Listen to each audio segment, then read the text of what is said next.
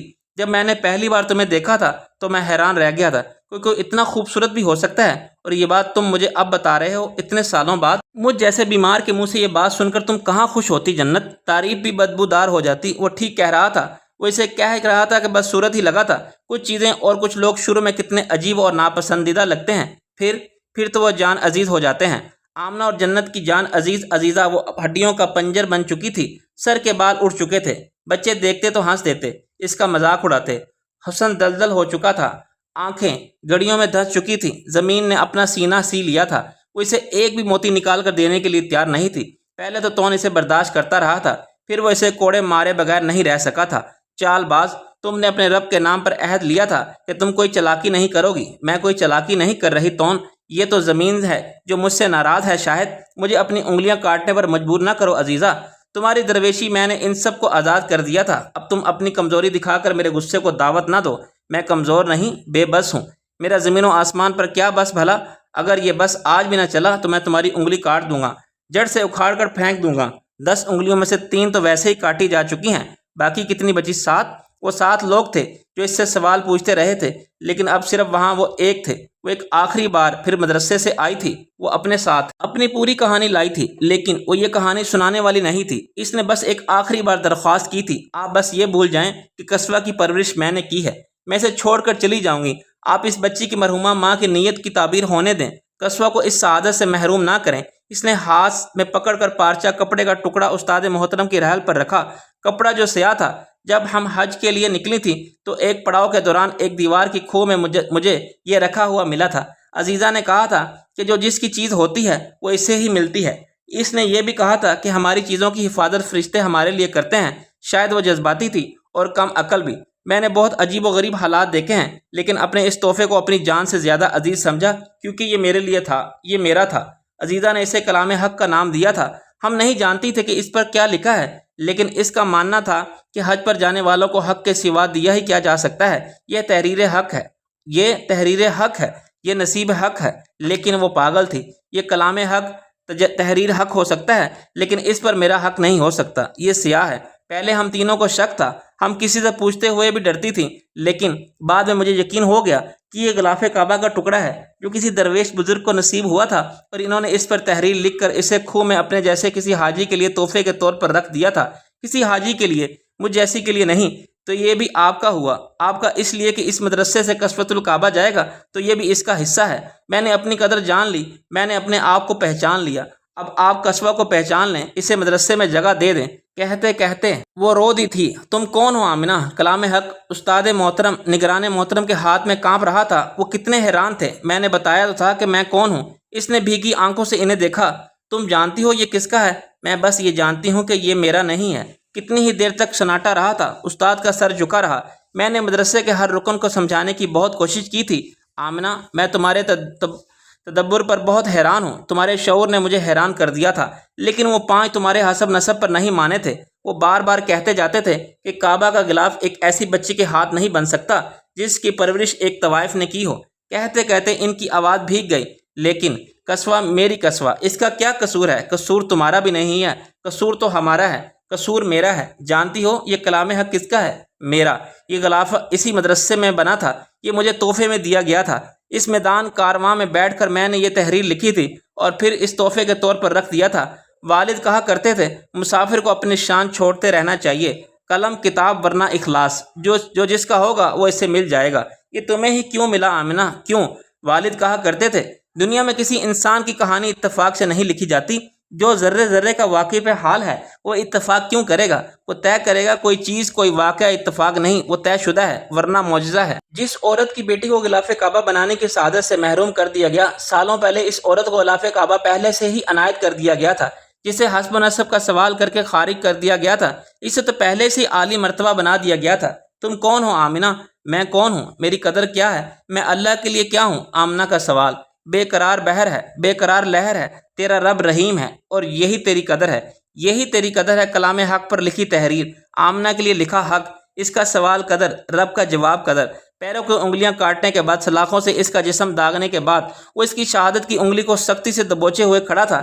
اسے ایک انگلی کے لیے وہ پہلی بار سسک رہی تھی، اس کی منت کر رہی تھی کہ وہ اس ایک انگلی کو چھوڑ دے، اس کی شہادت کو چھوڑ دے۔ تائب ہوتے ہوئے اس نے اس انگلی کو اٹھا کر آسمان کی سمت بلند کیا تھا۔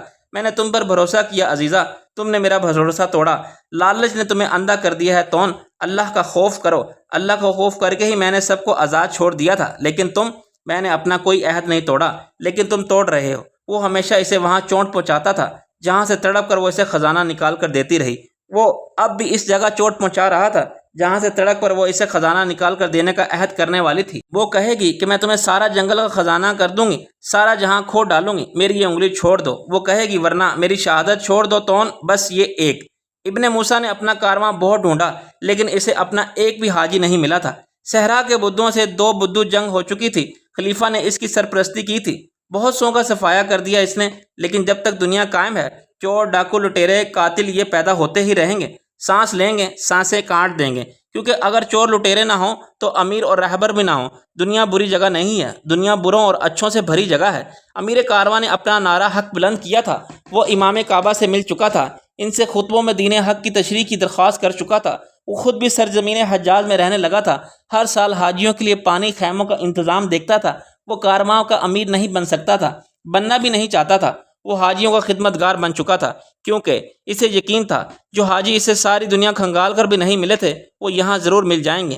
جو حج کے لیے نکلتے تھے وہ حج کی سعادت ضرور پائے جائیں گے۔ مل جانے کے لیے بچھڑ جانا ضروری ہے۔ خوشی سے اس کی سانس پھولی ہوئی تھی، اس کا چہرہ دمک رہا تھا۔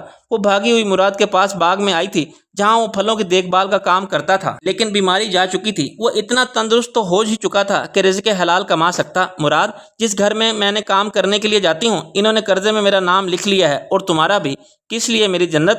طوائف محبت کے لیے، لبیک کے لیے، اس کے گھر حاضری کے لیے مراد۔ کہتے کہتے وہ خوشی سے رو پڑی تھی۔ کسوۃ الکعبہ کے لیے، کسوہ کے لیے۔ وہ مدرسے میں داخل کر لی گئی۔ جو پہلے پیچھے رہ گئے تھے وہ اب پیچھے نہیں رہے تھے۔ باقی بچیوں کے ساتھ وہ کسوۃ الکعبہ کی تیاری میں مصروف ہو چکی تھی، اور آمنہ، اس نے حج کی تیاری کرنا شروع کر دی تھی۔ اس نے 7 سال اعمال حج جمع کیے تھے۔ سفر حج کے لیے نیت حج میں اس نے رب کی محبت کے طواف کیے تھے۔ طواف عشق۔ وہ جنگل میں ہوش سے بیگانہ پڑی تھی۔ سارا جنگل پرندوں کی آوازوں سے گونج رہا تھا۔ دلدل زمین پر شور برپا تھا۔ ایسا لگتا تھا جنگل پر بدوؤں کا حملہ ہو چکا ہے۔ ہر چیز مٹ جانے کو ہے، ہر چیز پھٹ جانے کو ہے، ہر انسان ہلاک ہو جانے کو ہے۔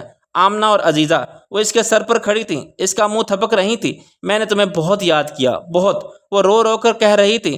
اس سے اٹھا نہیں جا رہا تھا، اس کے منہ میں پانی ڈالا جا رہا تھا۔ اس کی شہادت کی انگلی بچ گئی تھی جس کی قیمت میں اس نے اپنی غلامی دی تھی۔ وہ تون سے ہاتھ چھڑا کر بھاگ گئی تھی۔ عہد نبھانے کے لیے تیار تھی، خزانے کی مشقت جھیلنے کے لیے بھی تیار تھی، لیکن ایسے نہیں۔ وہ 3 دن تک جنگل میں بھاگتی رہی تھی، پھر نکاح سے گر کر بے ہوش ہو گئی تھی۔ جنگل رات ہوا تھا، جنگل دن ہوا تھا، جنگل بارش ہوا تھا، جنگل دلدل ہوا تھا، جنگل گواہ ہوا تھا اس عظمت کا جسے عزیزہ نے خود کو قربان کر کے پایا تھا۔ گھنا جنگل، دانا جنگل، خزانوں سے بھرا جنگل۔ جن غلاموں کو اس نے آزاد کروایا تھا، ان غلاموں نے اسے بھی آزاد کروا دیا تھا۔ تون اور اس کے خزانے ضبط کر لیے گئے تھے۔ اسے شہر کے ایک دانا کے گھر میں رہنے کی جگہ ملی تھی۔ یہیں تون کے جنگل سے آزاد ہوئی آمنہ اور جنت بھی رہ رہی تھی۔ وہ چلتے پھرنے کے قابل ہوئی تو پھر اسے جنگل میں گئی تھی۔ اب وہ آزاد اور تندرست تھی۔ اب وہ خود مختار اور دانا تھی۔ اس نے آسمان کی طرف دیکھ کر زمین میں ہاتھ ڈالا۔ اس کی نیت بڑی شفاف تھی، اس کی نیت بڑی پاک تھی۔ زمین، اس نے کبھی شفاف دلوں کی شفاف نیت ہاتھوں کو خالی ہاتھ نہیں لوٹایا۔ اس کی 10 انگلیوں میں سے 4 انگلیاں بچی تھی، انہی سے وہ زمین کھود رہی تھی۔ 10ویں دن وہ شہر کے میدان کارواں میں امیر کارواں کے پاس آئی تھی۔ وہ حج پر جانے والوں کے نام درج کر رہا تھا۔ یہ ان لوگوں کا سفر حج کا خرچ تھا جو جانا چاہتے تھے لیکن جا نہیں سکتے تھے، جو نیت رکھتے تھے لیکن زیادہ سفر نہیں رکھتے تھے۔ اس نے ایک بیش قیمت ہیرا امیر کارواں کے سامنے رکھا، اور پھر دوسرا، اور یہ ان حاجیوں کے لیے جو جانا چاہتے ہیں لیکن کارواں سے نکال دیے جاتے ہیں، آمنہ کے لیے، جنت کے لیے اور عزیزہ کے لیے۔ اب انہیں نہ نکالنا امیر، اب انہیں حج پر جانے دینا، انہیں ان کے رب کے گھر کا طواف کر لینے دینا، وہ نیک ہوں یا بد۔ اب انہیں ان کے گناہوں سے نہ پکارنا، اب کسی کو انہیں کنکر نہ مارنے دینا۔ کاروان حج کے حاجیوں سے کہہ دینا، جو حج کرتا ہے وہ رب کے لیے کرتا ہے، اور اگر رب ہاتھ پکڑ کر باہر نہ نکالے تو تم بھی نہ نکالنا۔ انہیں بتا دینا امیر کہ حج ہر صاحب چاہت پر فرض ہے، ہر آمنہ پر، ہر جنت پر، ہر عزیزہ پر۔ وہ ہمارا رب ہے، اس کی محبت کا طواف ہر بندے پر فرض ہے۔ کہہ کہہ کر وہ پھوٹ پھوٹ کر رونے لگی تھی۔ حج فرض ہے صاحب چاہت پر، صاحب عمل پر، صاحب بیدار پر۔ یہ فرض ہے صاحب حق پر۔ سرزمین حجاز پر کاروان اور قافلے آ رہے تھے۔ ہر طرف سوار اور سواریاں تھیں، ہر طرف حاجی اور ان کی نم آنکھیں تھیں جن کے نام لیے جا رہے تھے وہ اپنی سواری لے کر کارواں سے الگ ہو جائیں۔ ایک آواز بلند ہوئی۔ جنت نے سہم کر مراد کو دیکھا تھا۔ تم گھبرا کیوں رہی ہو؟ کوئی خاص وجہ ہوگی؟ مراد نے تسلی دی۔ خاص وجہ ہی ہوتی ہے، جو کاروانوں میں صرف چند نام پکارے جاتے ہیں انہیں الگ کیا جاتا ہے۔ اس کا رنگ زور پڑ چکا تھا۔ تم خام خواہ وہم کر رہی ہو۔ وہ وہم نہیں کر رہی تھی، اس کا نام پکارا جا رہا تھا، جنت، جنت، جنت بنت درویش۔ نیچے اتر کر مراد جنت کے اونٹ کی مہار تھام کر کارواں میں سے دور آگے آگے لے کر جانے لگا۔ وہ بہت پیچھے تھی، بہت پیچھے۔ دمشق سے آئی تھی کارواں کسوۃ الکعبہ کے ساتھ، اسی تک ایک آواز آئی تھی، آمنہ بنت درویش، ان کی سواری کہاں ہے؟ کسوہ پیچھے دمشق میں رہ چکی تھی۔ وہ عالم اسلام کے دوسرے بڑے کارواں کے ساتھ اکیلی آئی تھی۔ اسے اعزازی طور پر بھیجا گیا تھا۔ پھر اتنی عزت پر بھی اس کا نام ایسے کیوں پکارا جا رہا تھا؟ اسے کارواں سے الگ کیوں کیا جا رہا تھا؟ سرزمین حجاز پر صبح شام ہر حاجی کا استقبال کیا جانا تھا۔ جس راستے پر کھڑے ہو کر ان کے لیے ہاتھ بلند کیے جاتے تھے انہیں خوش آمدید کہا جاتا تھا۔ اس راستے پر ابن موسیٰ بھی کھڑا ہوتا تھا، اس کے ساتھ کچھ اور لوگ بھی ہوتے تھے۔ امام کعبہ کی اجازت سے وہ آنے والوں سے آواز بلند یہ درخواست کرتے تھے کہ ہر سال کرتے تھے کہ جن کے نام پکار رہے ہیں وہ حجاج کاروان سے الگ ہو جائیں۔ وہ حاجی، وہ 3 حاجی، وہ امیر کے حاجی۔ امیر کارواں اپنا کارواں ڈھونڈ رہا تھا۔ امیر کارواں حج کرنا چاہتا تھا۔ امیر کارواں وہ صاحب حق ہونا چاہتا تھا۔ عزیزہ بنت درویش، عزیزہ بنت درویش، دور سے، بہت دور سے، عہد کے ساتھ، سالوں سے، صبر کے ساتھ، جہاں سے، عزیزہ، عزیزہ بنت درویش، سعی کی دوڑ سے، رضا کے وقوف سے، ان کی سواریاں کارواں سے الگ ہوئیں۔ سارا کارواں رکا ہوا تھا۔ ایک ان کے 3 اونٹ چل رہے تھے، آمنہ، جنت اور عزیزہ۔ ہر سال ابن موسیٰ ہر کارواں، ہر قافلے میں یہ نام بلند کرتا تھا۔ ہر سال وہ آنے والے حج کا انتظار کرتا تھا۔ 3 اونٹ کارواں سے الگ ہوئے تو وہ چٹان جیسا مرد، وہ ڈگمگا گیا۔ وہ اپنی آنکھیں نہیں جھپک سکا تھا۔ اس کا دل کیسے کانپ اٹھا تھا۔ میرا حق آ گیا ہے، میرا کارواں آ گیا ہے۔ آنکھوں میں نمکین ستارے تھے۔ ابن موسیٰ امیر کارواں، وہ لپک کر تیزی سے اپنے کارواں کی طرف بڑھا۔ مراد کے ہاتھ سے جنت کے اونٹ کی مہار تھامی اور پھر آمنہ کے اونٹ کی اور پھر عزیزہ کے اونٹ کی طرف بڑھ گیا۔ وہ تینوں ایک دوسرے کو رو رو کر دیکھ رہی تھیں۔ امیر الحج، امیر کارواں، عزیزہ نے یہ نام پکارا تھا، میرا کارواں، میرا کارواں۔ امیر کارواں نے اپنا لقب، اپنا مقام پا لیا تھا۔ ایک وہ کارواں تھا جس سے وہ اونٹ سے اتار دی گئی تھی، ایک یہ کارواں تھا۔ اونٹ کی مہار امیر الحج نے، امیر کارواں نے خود تھام رکھی تھی۔ وقت بدلتا ہے، حق آتا ہے اور باطل مٹ جاتا ہے۔ حق آیا، حج ہوا۔ امام کعبہ نے امیر کارواں ابن موسیٰ اور خاتون کارواں عزیزہ کا نکاح پڑھوا دیا تھا۔ امیر کا فوت شدہ دل عزیزہ کے قبول ہے میں دفن ہو گیا۔ اللہ کے ساتھ معاملہ طے پا چکے تھے۔ امیر حیات نے امیر کارواں کو عزیزہ کے لیے پسند کیا تھا، لیکن اس سے پہلے امیر کارواں نے اپنے 3 حاجیوں کے ساتھ حج ادا کیا۔ وہ تینوں اپنے رب کے گھر کا طواف کر رہی تھی، لبیک کہہ رہی تھیں، اور لبیک کہہ رہا تھا کلام حق کہ وہ جو ہمارا رب ہے، اس کی محبت کا طواف ہر ذی روح پر فرض ہے۔